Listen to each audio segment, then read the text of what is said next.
Riggs Eckelberry's here with OriginOil. Riggs. Don't tell him what I got him for Christmas. I'm not. All right, good. You know what? I got Riggs something great for Christmas. I can tell you this, and it rhymes with wine. Riggs, how are you, sir? Riggs Eckelberry, OriginOil CEO, OriginOil.com. Is he there? There's nothing else except wine that rhymes. That's all. I was on Facebook. Brine? I was trolling Facebook after at the end of Thanksgiving dinner. You used to sit on the couch with your pants undone. Now you sit in front of the computer with your pants undone. Right. Well, and there I was watching Riggs post picture after picture. Sounds weird. Bottle of wine. Watching Riggs with my pants undone. That doesn't sound. Can we weird. post that clip for our highlight of the day? Anyway, a very happy Thanksgiving to you, sir, and great to see you. Lots of stuff going on with OriginOil, but let's talk about oil oil itself, because if you look at the declining oil prices down to $74 a barrel, and I am here. Actually, it's at $68 a barrel as of last Friday, but it went to 74. That was the big news. Then it's dropping. Here's the problem, Riggs. I don't see oil prices staying low forever, because you know what's going to happen is they shut off the faucet, creating that whole supply and demand issue. Right. Well, Murray Edwards wrote. He's the Canadian Natural Resources chairman. And he spoke recently, said that oil may touch $35 a barrel. But we know how that works. You know, that is essentially a demand creation technique by OPEC to get people, using oil again. So, first of all, what does it mean for OriginOil? What it means, first of all, is that for oil prices don't really affect your technology, do they? Well, here's what's interesting about it is that, on the average, oil producers spend $9 a barrel on water, water treatment and disposal and so forth. That's a lot of money when oil's at $30 a barrel. Yeah, that's exactly right. Right? So they are highly motivated, and this is what we're finding in our deal flow. They're highly motivated to find ways to save money.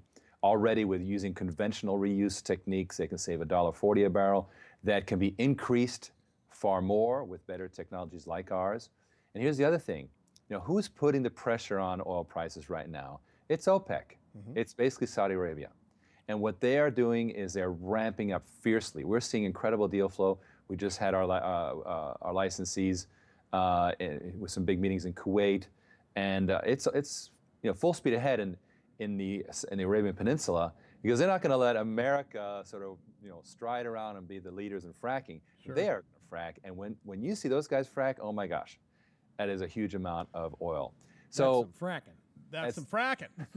It's fracking incredible. Wow. Riggs Eckelberry is the CEO of OriginOil. OriginOil, stock symbol OOIL, OriginOil.com. We've been covering them as part of our Small Caps or People 2 segment for a while, but he's also become an industry expert for us on the program. And what's interesting about this, Riggs, is that at some point there's going to be a mandate for your technology. Have you guys taken that into consideration? Because I know it's sort of starting. But but anytime it'll be law. Well, anytime it's law, that's good for a business like yours. Have you guys talked about that in your planning? Mandates work well in authoritarian economies, such as we find in the Middle East or in China, where indeed, for example, Oman has put in place a very demanding oil treatment, water treatment law, and sure enough, the majors are scurrying to get in line, and that's what's led to our deal flow over there. China, the same thing. People are going to jail right now for pollution. In America, the first thing that happens when you get a mandate is they get some lawyers on K Street and they spend a few $1 million there. So I see it as less of a driver in North America, but it is a huge driver in Trinidad, for example, where we have a big presence now, in China, as I say, and other places in East Asia and Middle East. For you folks, of course, keeping your eye on oil is also keeping your eye on the almighty dollar. This is sort of why you guys have several verticals in your business. In other words, you're not just oil criteria specific. You're also specific to algae. You're also specific to wastewater, and so on and so forth. I don't look at a glass of water the same anymore since you've ruined my life. You didn't know that all water on this planet is recycled all the time. Yeah, I guess so. Yeah. Has cooties in it. Yeah, right? I know it. But Riggs, when you guys in your business model, do you guys equally focus all those verticals, or is oil going to be sort of the 2015 emphasis for you guys? Well, no. You could say we play the piano in the sense that we're where there's in the oil space, it's about big deals, and that takes longer. Yeah. That deal with Oman, that $1.5 million deal took 9 months to negotiate, and that's standard for very large deals.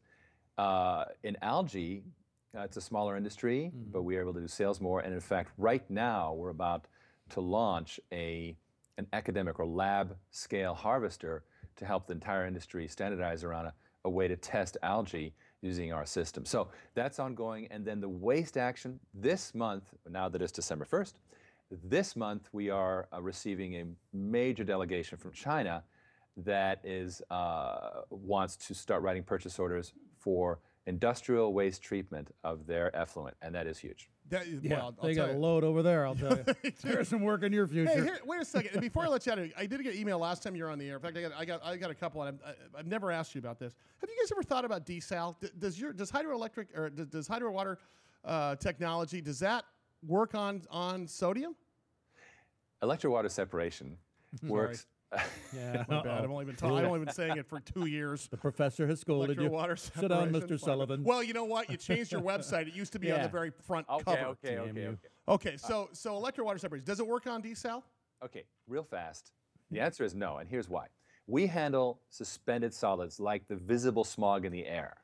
The invisible stuff, which is, for example, CO2 in the air, or in the case of water, the salt, we don't handle. So if it's not visible, we deliver clear water, but it still has what's called dissolved solids, and that's what the downstream processes do.